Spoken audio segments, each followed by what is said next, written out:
തിരുവനന്തപുരത്തെക്കുറിച്ച് പറഞ്ഞു പോയിരുന്നു. അവിടെ ഈ നില ഇപ്പോഴും രാജീവ് ചന്ദ്രശേഖരൻ നിലനിർത്തുന്നുണ്ട് എന്ന് പറയുമ്പോൾ, അതായത് ഈ അവസാന ലാപ്പിലൊക്കെ UDF മേൽക്കൈ വരികയും അങ്ങനെ UDF ഒരു ലീഡിലേക്ക് പോവുകയും ഒക്കെ ചെയ്യുക, അതാണല്ലോ പതിവ്. പക്ഷേ ഈ നിലനിർത്തുന്നു എന്നത് തന്നെ ഒരു സേഫ് സോണിലാണ് ഇപ്പോൾ രാജീവ് ചന്ദ്രശേഖരൻ എന്ന് പറയാറായിട്ടുണ്ടോ അവര്?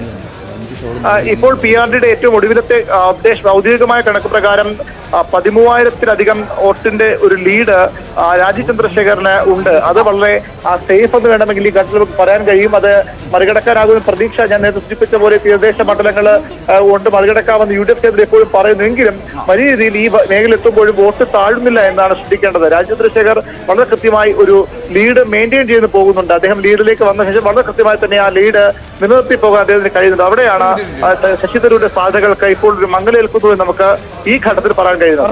എന്ത് തന്നെയായാലും ആറ്റിങ്ങലിലെയും തിരുവനന്തപുരത്തെയും മത്സര ഫലം എന്നത് രാഷ്ട്രീയ കേരളത്തെ സംബന്ധിച്ചിടത്തോളം മറ്റ് രാഷ്ട്രീയ പാർട്ടികൾക്കും വളരെ പ്രധാനപ്പെട്ടതായി മാറും. ഒരുപക്ഷെ രാജീവ് ചന്ദ്രശേഖരൻ തിരുവനന്തപുരത്ത് നിന്ന് വിജയിച്ച് കയറുകയും ആറ്റിങ്ങൽ മണ്ഡലം കൂടി ഇടതുപക്ഷത്തിന് നഷ്ടമാവുകയും ചെയ്താൽ പിന്നീട് ആശ്വസിക്കാൻ ഏക കനൽത്തരി എന്നത് ആലത്തൂർ മാത്രമാണ്.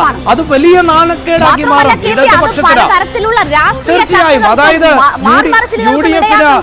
UDF 16 സീറ്റുകൾ അല്ലെങ്കിൽ 17 സീറ്റുകൾ, അതോടൊപ്പം തന്നെ NDAക്ക് 2 സീറ്റ്, ഇടതുപക്ഷത്തിന് കേവലം 1 സീറ്റ് എന്ന നിലയിലേക്കാണ് അന്തിമ റിസൾട്ട് എത്തുന്നത് എങ്കിൽ അതിന് മറുപടി നൽകേണ്ടി വരിക CPIന്റെ നേതൃത്വം മാത്രമായിരിക്കും. കണ്ണൂരിൽ ഉൾപ്പെടെ നമുക്കറിയാം ധർമ്മടം മുഖ്യമന്ത്രിയുടെ മണ്ഡലം, തളിപ്പറമ്പ് CPM സംസ്ഥാന സെക്രട്ടറിയുടെ മണ്ഡലം, അവിടങ്ങളിൽ ഉൾപ്പെടെ വലിയ ലീഡ് K സുധാകരന് ലഭിക്കുന്നു. ഇത് സർക്കാരിനെതിരായ വിലയിരുത്തൽ കൂടിയാണ് എന്ന അത് മാത്രവുമല്ല ഈ തെരഞ്ഞെടുപ്പിൽ ഒരു പക്ഷേ സുധാകരൻ വിജയിക്കുമോ എന്ന് സംശയം UDF ക്യാമ്പുകൾക്കുണ്ടായിരുന്നു, സുധാകരന് പോലും ഉണ്ടായിരുന്നു. സംരക്ഷിച്ചിരിക്കുന്നു എന്ന് മാത്രവുമല്ല ഈ KPCC അധ്യക്ഷ സ്ഥാനത്തേക്ക് തിരികെ എത്താൻ വേണ്ടി അദ്ദേഹം നടത്തിയ ഒരു ഫൈറ്റ് കൂടി നമുക്കറിയാം. ഒരു പക്ഷെ തോറ്റുപോയാൽ ഒന്നുമല്ലാതായി മാറും എന്ന തിരിച്ചറിവിന്റെ കൂടി അടിസ്ഥാനത്തിലായിരുന്നു സംസ്ഥാനത്ത് മാറുന്നു എന്നത് തന്നെയാണ് ഈ അക്കങ്ങൾ സൂചിപ്പിക്കുന്നത്.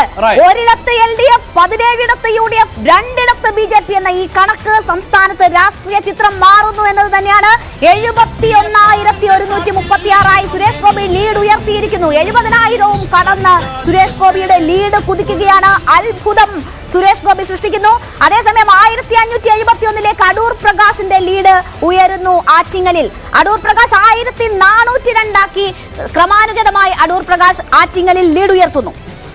അടൂർ പ്രകാശിന് 1400 വോട്ടിന്റെ ഭൂരിപക്ഷം, വോട്ടിന്റെ ലീഡ് മാത്രമാണ് ഇപ്പോഴെന്ന് പറയുമ്പോൾ ഇവിടെ